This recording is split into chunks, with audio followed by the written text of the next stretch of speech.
Friends, today we are going to discuss about the topic paleomagnetism. Before going to start the topic, I want to aware you from the word paleomagnetism. तो हमें पहले किसी भी topic को पढ़ने से पहले उस वर्ड के मीनिंग को समझना चाहिए। जैसे कि यह वर्ड आप देख रहे हैं पैलियोमैग्नेटिज्म मीन्स हमें पहले यह सोचना चाहिए कि what is the meaning of the word. Means paleo means क्या होता है? रॉक्स एंड मैग्नेटिज्म मीन्स, तो आप सभी को पता होगा कि any matter which show the property of magnetic character that is known as magnetism. तो इस वर्ड से ही आपको पता चल गया होगा कि स्टडी ऑफ मैग्नेटिक कैरेक्टर। तो आप सिंपली इसको आपको पता चल गया पैलियोमैग्नेटिज्म होता क्या है। The study of rocks materials, the study of magnetic properties in the rocks materials that is known as palaeomagnetism. पता चल गया पैलियोमैग्नेटिज्म होता क्या है। लेकिन यह एक इतना छोटा सा टॉपिक नहीं है जितना आसानी से आप लोग समझ गए हैं। यह एक बहुत ही ब्रॉड चैप्टर है। तो इसको समझने से पहले आप लोगों को समझना चाहिए कि व्हाट इज द जियोमैग्नेटिज्म। इसको समझने से पहले आप लोगों को समझना चाहिए कि आखिर यह जियोमैग्नेटिज्म क्या होता है। जियोमैग्नेटिज्म, इसमें तो हम आपको बता दिए कि the study of magnetic properties in the rocks that is known as palaeomagnetism. But before going to start the topic we should know actually the term what is geomagnetism. तो अगर आप जियोमैग्नेटिज्म नहीं जानते हैं तो इसका एक फुल लेक्चर मैं बना दिया हूँ और यह अपलोड भी हो गया है और इसका लिंक हम डिस्क्रिप्शन बॉक्स में दे दिए हैं, तो जाके वहाँ से आप देख सकते हैं। तो इसको देख भी सकते हैं। यहाँ पर हमने बता दिया है कि angle of inclination and angle of declination and from where it comes from the beginning to end I each and every topic I cleared in that video. तो आप जाके वहाँ से देख सकते हैं। अब आते हैं कि पैलियोमैग्नेटिक, यहाँ पे हमारा टॉपिक है पैलियोमैग्नेटिक।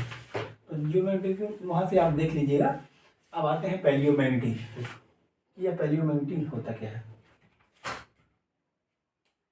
तो आइए, तो पैलियोमैग्नेटिज्म जैसे कि आप लोगों को पता चल रहा है कि रॉक्स के बारे में पढ़ने जा रहे हैं। तो इसमें जो जनरली क्वेश्चंस आता है यूपीएससी में वो पूछा जाता है कि हाउ पैलियोमैग्नेटिज्म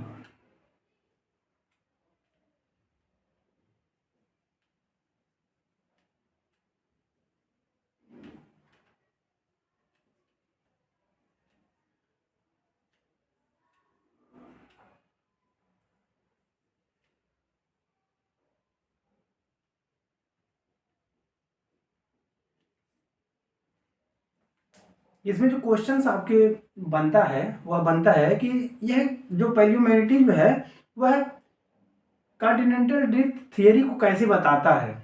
जो क्वेश्चन बनता है आपका, how palaeomagnetism refers to the continental drift theory.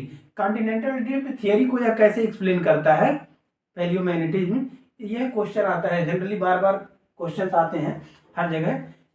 इस टॉपिक को जटिल बनाने के लिए यह क्वेश्चन पूछा जाता है कि पैलियोमैग्नेटिज्म जो है वह आप कॉन्टिनेंटल ड्रिफ्ट थियरी को कैसे एक्सप्लेन करता है। तो यह क्वेश्चन बनता है। क्वेश्चन जैसे कि क्वेश्चन हम इसलिए बता दे रहे हैं क्योंकि किसी भी टॉपिक को पढ़ने से पहले अगर हमें क्वेश्चन पता चल जाए कि इसमें आता क्या है तो टॉपिक को पढ़ने में आसानी होता है। तो अब यहाँ से अध्ययन करते हैं कि यह आखिर में अध्ययन इसका होता कैसे है। तो जैसा कि हम सबको पता है कि यह आपका अर्थ का इंटीरियर पार्ट है। तो इंटीरियर पार्ट में सभी जानते हैं यह आपका क्रस्ट हो गया, यह मेंटल हो गया और यह मान लीजिए आपका कोर हो गया, कोर। तो यह जो अपर कोर है, अपर कोर दैट इज लिक्विड, यह लिक्विड है। और यह आपका जो है लोअर कोर, यह आपका सॉलिड है। ठीक, तो अब प्रश्न बनता है कि आखिर जो लोअर कोर है वह सॉलिड क्यों है और अपर कोर लिक्विड क्यों है, यह क्वेश्चन बनता है। तो यह जो आपका अपर कोर है वह लिक्विड इसलिए है क्योंकि यहाँ पर टेम्परेचर जो है आपका, टेम्परेचर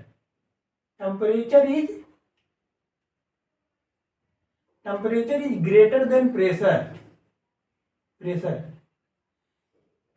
आपका मतलब जैसे ही आप नीचे जाएंगे, अर्थ के जितने ही नीचे जाएंगे वहां से आपका टेम्परेचर बढ़ेगा और प्रेशर भी बढ़ेगा। लेकिन यहाँ पर जो क्या केस है, यहाँ पर जो केस होता है आपका अपर कोर, वहां पर जो आपका टेम्परेचर है, टेम्परेचर डोमिनेट कर जाता है प्रेशर को, जिसके कारण जो है आपका अपर कोर वह लिक्विड है। और जो आपका इनर कोर है, इनर कोर सॉलिड है। क्यों सॉलिड है? क्योंकि यहाँ पर प्रेशर डोमिनेट कर जाता है, temperature is lesser than pressure. तो यहाँ पर आपका क्या होता है कि प्रेशर डोमिनेट कर जाता है, जिसके कारण से यह सॉलिड है। तो सॉलिड है। अब यहाँ से एक कॉन्सेप्ट आता है आपका, यह सब हम आपको क्यों बता रहे हैं, यह इसलिए बता रहे हैं क्योंकि यह जो आपका रॉक्स का अध्ययन किया जाता है, मीन्स मैग्नेटिक प्रॉपर्टी जब पढ़ते हैं, रॉक्स का अध्ययन किया जाता है, तो मान लीजिए आपका दो रॉक्स है, इसी में आपका क्वेश्चन भी क्लियर हो रहा है। मैं अभी बता दूंगा कि कैसे पूरा क्लियर कर दिए हैं, पहले जानिए बातों को आप। तो यह जो लिक्विड कोर है, लिक्विड कोर मीन्स आपका जो मैग्मा है, मैग्मा वह धीरे धीरे ऊपर आता है, ठीक, ऊपर आता है। तो यह जब ऊपर आता है धीरे धीरे, तो जहां पर आपका जो क्रस्ट है, ऊपरी क्रस्ट लेयर है, क्रस्ट लेयर जहां, तो क्रस्ट लेयर जहां पर ज्यादा थिन पाया जाता है, वहां से यह ऊपर चला जाता है, पृथ्वी के अर्थ सरफेस पर चला जाता है, अर्थ सरफेस पर, ठीक। तो अर्थ सरफेस पर जब चला जाता है, तो क्या होता है आपका कि यहाँ पर सेडिमेंटेशन होते हैं। तो यहाँ पर देख रहे हैं आप कि यहाँ का टेम्परेचर इसका बहुत ज्यादा हाई है। तो टेम्परेचर हाई है, जिसके कारण यह ऊपर उठता है, ऊपर उठकर आता है, ये कॉन्टिनेंट्स पर आते हैं, कॉन्टिनेंट्स पर अर्थ सरफेस पर आता है, तो यह लावा फॉर्म करता है, लावा फॉर्म। यह मैग्मा आपका, मैग्मा ऊपर आता है धीरे धीरे, तो ऊपर आता है, ऊपर धीरे धीरे यहाँ पर जब ऊपर आएगा तो यह धीरे धीरे ठंडा होना स्टार्ट करता है। तो आपका यह ठंडा होता है, तो यह आपका रॉक्स बन जाता है। तो रॉक्स जो होता है वह, अब यहाँ से टर्म को पकड़िएगा, क्या टर्म को पकड़ना है कि मैग्नेटिक कैरेक्टर इसमें कैसे अध्ययन किया जाता है। क्योंकि इसमें क्या होता है कि यह जो आपका जो लावा है आपका ऊपर आ रहा है, धीरे धीरे सॉलिडिफाई हो रहा है, इसमें यह देखा जाता है, जनरली जब अध्ययन कर रहे थे साइंटिस्ट, तो देखें कि यह एक ऐसे सीध में अलाइन कर रहा है, जिस तरह से यह आपका अर्थ है। तो अर्थ में आपको बताया था, जियोमैग्नेटिक में पूरा एक्सप्लेन किया हूँ, इसलिए बार बार बोल रहे हैं, उसको जाकर देख लीजिएगा। यह आपका जियोग्राफिकल नॉर्थ पोल है और यह आपका जियोग्राफिकल साउथ पोल है, ठीक। तो इसलिए यहाँ पर क्या होता है कि आपका जो अर्थ है, इसमें यह आपका एक तो जियोग्राफिकल नॉर्थ होता है, एक आपका जो होता है ये मैग्नेटिक पोल्स भी होते हैं, एक जियोग्राफिकल पोल्स होते हैं और एक मैग्नेटिक पोल्स होते हैं। तो यह जिस तरफ आपका जियोग्राफिकल नॉर्थ है, उस तरफ इधर का मैग्नेटिक साउथ होता है, ठीक। और जिस तरफ आपका जियोग्राफिकल साउथ है, उस तरफ मैग्नेटिकल नॉर्थ पोल होता है। तो अब यहाँ पर कॉन्सेप्ट को ध्यान दीजिएगा कि आपका जो यहाँ पर बताने जा रहे हैं, जो बता रहे हैं कॉन्सेप्ट, इस ये दोनों आपस में रिलेटेड कैसे हैं, यहाँ पर गौर कीजिएगा। यह देखा गया कि यह जो आपका मैग्मा ऊपर धीरे धीरे आ रहा है, लावा के फॉर्म में सेडिमेंटेशन हो रहा है, उसको देखा गया कि यह ऐसे जो है सेडिमेंटेशन हुआ इसका कि यह अर्थ के मैग्नेटिक फील्ड की लाइंस की तरफ अलाइन कर गया। अलाइन मीन्स कैसे होता है कि मान लीजिए अभी आप मैग्नेट लिए हैं, तो मैग्नेट होता है क्या कि मैग्नेट को अगर हम फ्रीली सस्पेंड करते हैं, तो वह आपका जाकर नॉर्थ पोल की ही तरफ, साउथ पोल, अगर साउथ मैग्नेट हम यहाँ पर रखते हैं, या मान लीजिए साउथ मैग्नेट है आपका, तो यह इसका, इस मैग्नेट का नॉर्थ पोल जाके इसी की तरफ डायरेक्शन में रुकेगा, चाहे हम कितना भी घुमा दें, लेकिन इसी के डायरेक्शन में जाकर रुकेगा। तो ठीक इसी प्रकार साइंटिस्टों ने देखा कि यह जो रॉक्स है, रॉक्स ये ठीक उसी की प्रकार जो है जाकर ये मैग्नेट के अलाइंड हो गया, मीन्स इसी के सीध में डायरेक्शन देना शो कर दिया। तो इसी से जो है रॉक्स का अध्ययन किया गया। तो अब रॉक्स का अध्ययन किया गया, यहाँ तक तो बातें क्लियर हो गई, ठीक।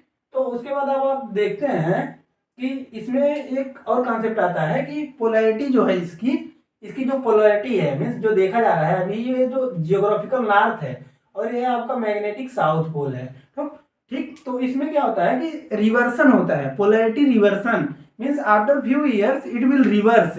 लेकिन ये जो टाइम पीरियड है, ये टाइम पीरियड बहुत ज़्यादा है, इसलिए ज़्यादातर लोगों को पता नहीं होता है, लेकिन यह बातें आप ध्यान दीजिएगा, बता रहे हैं हम कि अप्रॉक्सीमेटली क्या होता है कि आपका 1 मिलियन ईयर, बहुत ज़्यादा ईयर, 1 मिलियन बहुत ज़्यादा होता है, 1 मिलियन ईयर के बाद जो है पोलैरिटी रिवर्स करता है, इसका पोलैरिटी रिवर्स करता है, रिवर्स। अब ध्यान दीजिएगा कि ये पोलैरिटी रिवर्स क्या होता है।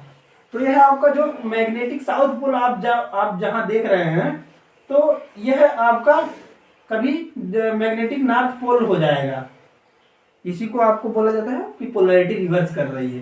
तो यह होता कैसे है जनरली, अब हम बता रहे हैं आपको कि 1 मिलियन में कम से कम 3-4 बार पोलैरिटी रिवर्स कर जाती है। 1 मिलियन में कम से कम 3-4 बार पोलैरिटी रिवर्स कर जाती है। ये आपका मैग्नेटिकल साउथ पोल है, तो ये आपका मैग्नेटिकल नॉर्थ पोल हो जाएगा। इसी को ही पोलैरिटी रिवर्स कहा जाता है। अब पैलियोमैग्नेटिक में आपको इतना ही पढ़ना है। तो अब आप देख सकते हैं, अब आपको पता, अब हम बता दे रहे हैं कि क्वेश्चन का आंसर कैसे क्लियर हुआ है। इसको भी ध्यान दीजिए कि अभी हम क्वेश्चन क्या लिखवाए थे कि पैलियोमैग्नेटिज्म जो है वो है आपका कॉन्टिनेंटल ड्रिफ्ट थियरी को कैसे एक्सप्लेन करता है, कॉन्टिनेंटल ड्रिफ्ट थियरी को कैसे एक्सप्लेन करता है, यह क्वेश्चन लिखवाए थे। ठीक, तो अब हम बता रहे हैं कि यह कैसे एक्सप्लेन करता है, हम कैसे बता दिए हैं। जैसा कि होता क्या है जनरली कि मान लीजिए हमको किसी भी बच्चे का पता करना है कि इसके माता पिता क्या है, तो डीएनए टेस्ट किया जाता है, तो इस माध्यम से बच्चे का पता कर लिया जाता है। ठीक उसी प्रकार अभी हमने क्या बताया है कि यह जो आपका मैग्मा है धीरे धीरे ऊपर आता है, तो आकर यह जो है एक डायरेक्शन में अलाइन कर जाता है। मीन्स जिस डायरेक्शन में मान लीजिए है आपका मैग्नेटिक साउथ पोल है, तो इस तरफ जो है यह रॉक्स अलाइन कर गए। तो अब होता क्या है कि जब मैग्मा ऊपर आते हैं तो आपके जो कॉन्टिनेंट्स होते हैं, कॉन्टिनेंट जो होते हैं वो आपके ड्रिफ्ट कर जाते हैं, मीन्स टुकड़ों में डिवाइड हो जाते हैं, तो डिवाइड होकर दूर चले जाते हैं। तो मान लीजिए एज एग्जाम्पल लेते हैं, यह आपका नॉर्थ अमेरिका है, या मान लीजिए आपका नॉर्थ अमेरिका कॉन्टिनेंट है, और यह आपका यूरेशिया है।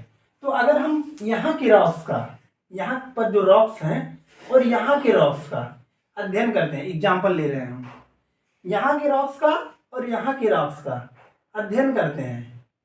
ठीक, तो अगर दोनों के डायरेक्शन सेम अलाइंड मिल गए, मान लीजिए इसका डायरेक्शन, ये डायरेक्शन बना रहा है इतने डिग्री का, मान लीजिए कुछ डिग्री का ये भी शो कर रहा होगा, कुछ डिग्री का ये भी, लेकिन दोनों सेम एंगल फॉर्म कर रहे हैं, तो इससे हमको क्या पता चला कि ये जो रॉक्स हैं, ये रॉक्स जो हैं वह एक ही समय में आए हैं। एक ही समय में मतलब समझ रहे हैं कि यह हो ना हो कुछ साल पहले यह एक ही साथ रहे होंगे, यह जो कॉन्टिनेंटल ड्रिफ्ट किया है एक ही साथ रहा होगा, इसीलिए जो ये इसका जो अलाइनमेंट है वह सेम है। इससे आपको पता चल गया कि कॉन्टिनेंटल ड्रिफ्ट थियरी को कैसे एक्सप्लेन करता है। ठीक, यहाँ तक बातें आपको क्लियर हो गई। उसके बाद अब इसमें ध्यान रखने वाली बात क्या है कि पैलियोमैग्नेटिज्म में क्या होता है कि जो पोलैरिटी होता है, मैग्नेटिक कैरेक्टर, यह आपका रिवर्स करता है। ठीक, तो यहाँ से बातें आपको क्लियर हो गई होंगी। तो thanks for watching my video. Thanks.